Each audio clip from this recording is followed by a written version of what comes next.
il y a certains rêves que l'on peut vivre plusieurs fois. Des rêves qui offrent à chaque fois qu'on revient la même intensité, la même émotion. Cette terre se respire. Il y a la fleur d'oranger et les embruns salés de l'Atlantique.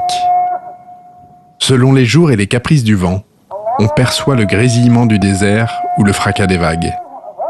Le Maroc est un pays envoûtant qui se livre lentement. Il faut juste prendre le temps de le respirer.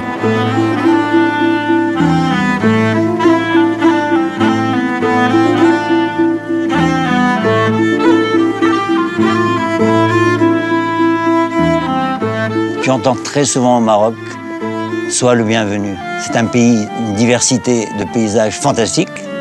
La différence un peu de la Tunisie, que je pourrais peut-être préférer parce que je suis né à Carthage. Mais bon voilà, le Maroc c'est un pays, on est toujours reçu. Moi j'ai toujours été reçu les bras ouverts. Un pays que j'aime beaucoup. Départ de la randonnée. Il y a tout d'abord une centaine de kilomètres pour rejoindre la ville de Tiznit. Puis il faut prendre la direction de Guelmim, dernière ville avant le désert. Les routes vont devenir de plus en plus étroites. Pareil, 3 chevaux, 3 juments faciles comme tout. Changer les étrivières. Ma dernière grande expérience à cheval date de 89, aux États-Unis. J'avais pas peur de remonter à cheval. Une légère inquiétude quand même. Il me semble, bon, est-ce que tu vas pouvoir tenir le coup? Est-ce que tu vas reprendre un rythme normal? Mais bon, j'étais joyeux. Je retrouvais des chevaux en pleine nature. C'est ce que j'aime.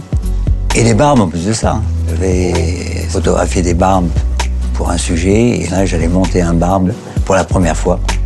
Allez, vous venez derrière moi. Christelle derrière moi. Pour ce premier jour de randonnée, Patrice et Catherine ont prévu un trajet d'une 40aine de kilomètres.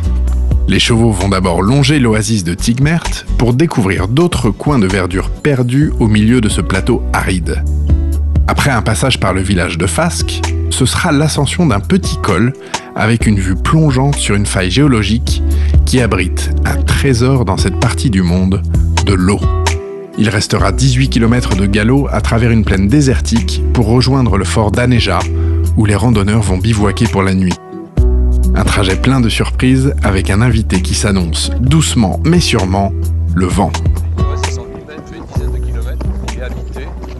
C'est quasiment au nord du Sahara un des sols, quoi. Ouais. Où il y a encore une vie dedans. Ces montagnes, ça, il y a des noms particuliers ou... Alors ben ça c'est l'anti-atlas et nous on va, tu vois où il y a le U qui descend là-bas? Oui. On va passer là-bas. Non. Quelques Oh bah c'est bon, kilomètres. on rentre à Paris dans 15 jours. Attends, Oh, ça me va, hein. non là quand on sera là-bas on est encore pas au pique-nique. Hein. Bon vous êtes prêts? On va partir au trot, petit trot tranquille. Hein. Ne laissez pas partir les chevaux. D'accord. Attention au cul derrière au début, hein. Et faites attention aux petites buissons là, de ne pas vous buter dessus. C'est bon Christelle? Ça va Christelle? Ça va. Le guide nous explique qu'en partant de l'oasis, ils sont toujours un petit peu péchus, ils ont toujours envie d'y aller. Donc effectivement, faire connaissance dans ces conditions-là, moi qui avais quand même pas mal d'appréhension sur le déroulement des 3 jours. Est-ce que je vais y arriver? Est-ce que j'en serai capable? Est-ce que je vais pas m'écrouler au premier galop? Le guide me voit, me rassure, me dit tu verras, ça va bien se passer. Détends-toi. Donc petit à petit, j'ai commencé à me détendre. Premier trot, ça a été bien. Et puis après, on a rapidement fait un premier galop qui a contribué à faire redescendre un petit peu la pression.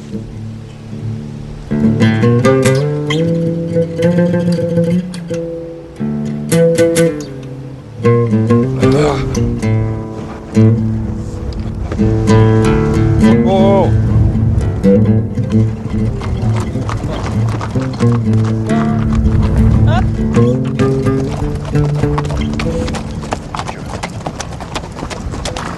Ah, c'est l'école, non?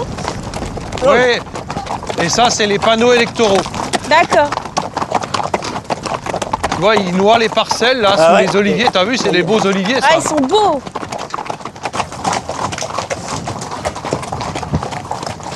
Salam alaikum. Voilà bes. Alhamdulillah. Hey, Il y a un peu de vie quand même dans ce village. J'ai jamais vécu ça de ma vie, c'est extraordinaire. Le galop, le Maroc, le ciel bleu, tout, c'est génial, quoi. C'est génial. J'en pleurerais, quoi. C'est C'est fantastique. Les petits troupeaux. Elles n'ont pas grand-chose à manger, les pauvres. Non, t'as vu. Ah ouais, chef, c'est pas trop... C'est moins grave que les moutons, puis ça bouffe de tout. Ça mange les épineux, ça mange les... Ça mange tout, la biquette? Ouais, ouais. Ah ouais, ça Le mange. plastique, Aïe, aïe, aïe.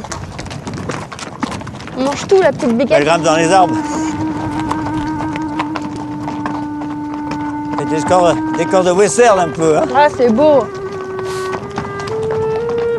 Puis quand il fait très chaud, C'est super. Bon. ici c'est rafraîchissant, mais il y a toujours de l'eau. On peut s'approcher ou c'est trop dangereux, là? Il y a un vieux Chibani qui nous regarde là-bas. Merde. Tu vois, il y a beaucoup de Tu vide vois à là. gauche. Je vais pas m'approcher plus, mais... Wow. Allez, avance doux. Là, ça vaut le coup d'œil, hein. Ah, c'est bon, hein. T'as vu le Sahraoui Je vais là-haut? faire une photo, bah oui. Excuse-moi. Sahraoui, c'est quoi? C'est berger? Et Sahraoui, c'est ceux qui sont vraiment dans le sud. Et comment tu l'appelles? Shibani, c'est ça? Chibani, c'est le vieux. Le vieux, c'est ça?